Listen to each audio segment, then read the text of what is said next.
Good morning students, मैं हूं अनुराग मिश्रा। हम आज क्लास 6 के चैप्टर 4 सिविक्स के डेमोक्रेटिक गवर्नमेंट के बारे में बात कर रहे हैं। जैसा कि मैंने आपको लास्ट वीडियो में बताया था डेमोक्रेसी के बारे में, बड़ा महत्वपूर्ण फॉर्म ऑफ गवर्नमेंट है, बहुत ही अच्छी जानकारी आपको दी गई। थोड़ा दोस्तों हम पीछे जाएंगे। आपको बताया मैंने डेमोक्रेसी एक ऐसा फॉर्म है जिसमें जनता के द्वारा, जनता के लिए और जनता to the people, for the people, by the people होता है। लेकिन अगर अन्य पहलुओं को देखें, बात करें उस पर, अन्य पहलुओं को देखें तो क्या ये डेमोक्रेसी आज जो है ऐसे ही पहले भी था? आज के 100 साल पहले, 500 साल पहले, 1000 साल पहले क्या ऐसा ही था? बिल्कुल ऐसा नहीं था। आजादी के बाद हमारे देश में डेमोक्रेसी आई है, ये भी आपको पता होना चाहिए, जब देश का संविधान बनकर तैयार हुआ।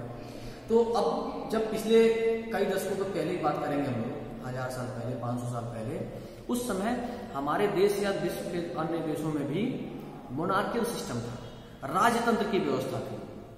हालांकि राजतंत्र में कोई खराबी नहीं थी, राजतंत्र की व्यवस्था इसी वजह से जनता को पसंद नहीं आई क्योंकि उसमें जो राजा होता था वह राजा का पुत्र ही राजा होता था। थोड़ी इसमें दिक्कत ये होती थी कि राजा का पुत्र राजा के बनने के लायक है या नहीं है, ये डिसाइड नहीं हो पाता था। वो राजा का पुत्र है तो राजा बन जाता था। हालांकि कई सारे ऐसे देश थे, कई सारे ऐसे राजा थे जो अपने पुत्र की परीक्षा लेते थे, जांच करते थे, उसमें योग्यता ढूंढते थे, तब उसको राजा बनाते थे। लेकिन चूंकि राजा का पुत्र होने के कारण ये तमाम व्यवस्थाएं बना दी गई कि वो राजा का पुत्र ही राजा बन जाएगा, भले उसके अंदर काबिलियत हो या ना हो। लेकिन आजादी के बाद हमारे देश में डेमोक्रेसी सिस्टम आया तो उसमें एक व्यवस्था बनाई गई कि देश का हर नागरिक सरकार बनाने में हिस्सा लेगा, पार्टिसिपेट करेगा, वो अपना महत्वपूर्ण वोट देगा और उस महत्वपूर्ण वोट में उसकी भागीदारी होगी और यह भागीदारी तय करती है हमारा देश का संविधान, हमारा लोकतंत्र। लोकतंत्र यानी पब्लिक का सिस्टम, डेमोक्रेसी।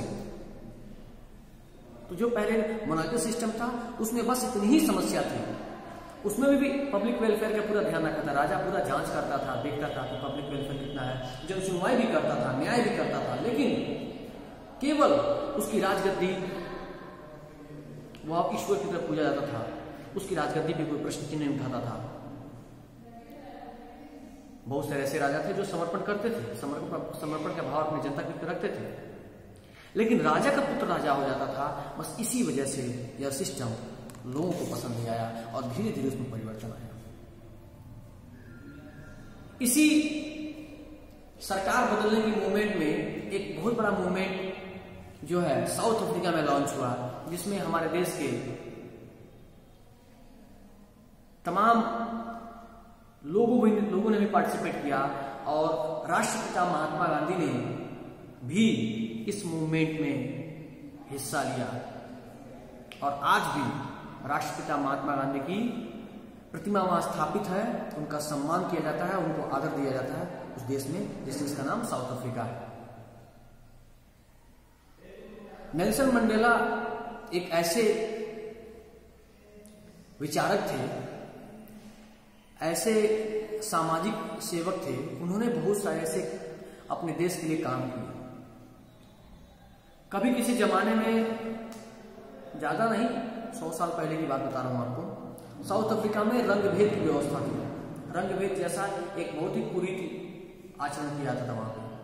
रंग के आधार पर लोगों से भेदभाव किया जाता था, अपार्थिव सिस्टम था वहां पे, नस्ल भेद, रंग भेद। गोरे लोग सांवले या काले रंग के लोगों से, ब्लैक पीपल से नफरत करते थे, उनको अच्छे पोस्ट पर रखते थे, उनको सरकारी दफ्तरों में नहीं आने देते थे, उनके साथ अलग व्यवहार किया जाता था, उनको अलग बस्ती में रखते थे।